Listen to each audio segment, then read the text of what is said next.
एक बार एक राजा के महल में एक आदमी आता है। वो 2 हीरे लेके आता है। 2 हीरे, बड़े जैसे एग साइज के हीरे, बड़े हीरे लेके आता है। पुराने ज़माने की बात है, कितनी सच्चाई है कितनी नहीं, लेकिन इस कहानी में एक मैसेज है, आप उस मैसेज को समझना। तो 2 हीरे लेके आता है और कहता है कि एक चैलेंज है, आज तक मैं जितने भी राजमहल में गया हूँ, जितने राजाओं से मिला हूँ, मैंने उनके सामने यही चैलेंज रखा है कि आप इसमें से सही पहचानो कौन सा फेक है और कौन सा रियल है, नकली और असली में आपको फर्क बताना है। तो जब उन्होंने कहा ठीक है, लेकिन एक उसकी कंडीशन थी कि अगर आप उसको सही पहचान गए तो हीरा आपका, और आप नहीं पहचान पाए तो फिर आपको उसकी जो हीरे की कीमत है वो कीमत मुझे अदा करनी पड़ेगी।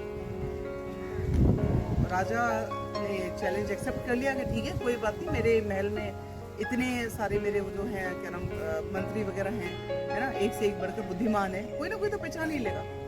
उन्होंने चैलेंज एक्सेप्ट कर लिया। उसके बाद जब उन्होंने वो दोनों हीरे, जो सो कॉल्ड हीरे वाले, एक नकली असली, दोनों हीरे सामने रख दिए उन्होंने, तो राजा ने बहुत कोशिश की देखने की, समझने की, उनको समझ नहीं आया। उन्होंने आगे बढ़ाया लोगों को कि आप भी देखो, कोई आके पहचानो। जितने मंत्री थे उन्होंने कोशिश की, किसी को समझ नहीं आया।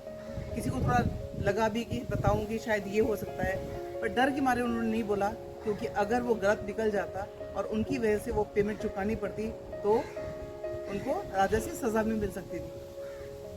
तो किसी ने नहीं पहचाना। तब एक अंधा व्यक्ति, अंधा बुजुर्ग आदमी एक आता है वहाँ पर। वो कहता है कि मुझे मौका देंगे, वैसे तो ये बाजी आप हार ही चुके हैं, आपको इसका जो दंड है वो तो देना ही पड़ेगा, लेकिन फिर भी मुझे मौका दे दीजिए। राजा ने कहा कि वैसे भी मतलब कोई पहचान तो पाया नहीं, चलो देखते हैं ये क्या करता है। कहते लेकिन आप बताओ, आप तो खुद ही अंधे हो, आप क्या करोगे? आप तो जो अच्छी मतलब जो पूरा ठीक से देख सकता है वो भी नहीं पहचान पाए, आप क्या करोगे? अगर मौका दे दीजिए बस एक। राजा ने उनको मौका दे दिया। वो गए, उन्होंने हीरो को दोनों को टच किया और छूने के बाद में उन्होंने कहा ये रियल है और ये फेक है। जब पूछा गया क्या सही है, तो उन्होंने कहा हाँ ये ठीक है, इन्होंने सही बताया, असली हीरे की पहचान कर ली। तो फिर सभी के मन में एक जिज्ञासा थी कि भाई जो आंखों वाले इसको नहीं पहचान पाए और एक अंधा व्यक्ति कैसे पहचान सकता है, क्योंकि हीरा तो चमक से पहचाना जाता है ना। हाँ, तो जब फिर उसने कहा कि जो हीरा होता है, कहते मैंने महसूस करके बताया कि जो हीरा होता है, जो डायमंड होता है, वो थोड़ा ठंडा होता है, और जो कांच है, जो कांच का टुकड़ा था जो हीरे की तरह चमक रहा था, वो थोड़ा गर्म है। तो ऐसे ही हम इंसान हैं, जो हीरे की तरह इंसान, जो हीरे जैसा होता है, वो हर परिस्थिति में, हर सिचुएशन में ठंडा रहता है, कूल रहता है, और परिस्थितियाँ या परेशानियाँ देख करके घबराता नहीं। और जो कांच होता है, सिर्फ एक कांच का टुकड़ा होता है, वो परिस्थितियों से घबराता है, नाराज भी होता है और डिस्टर्ब भी होता है।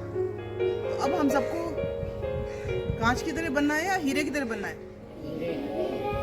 तो डायमंड की तरह बनो और डायमंड की तरह शाइन करो, और हर बात पे गुस्सा नहीं करना है। प्रॉब्लम आती है उसको सोचो, समझो, आपस अपनी, आपके गुरु हैं, आपके टीचर्स हैं, वो आपको हेल्प करेंगे। ठीक है? तो वंस अगेन श्रमिक दिवस की या लेबर डे की आपको बहुत बहुत बधाई। Thank you.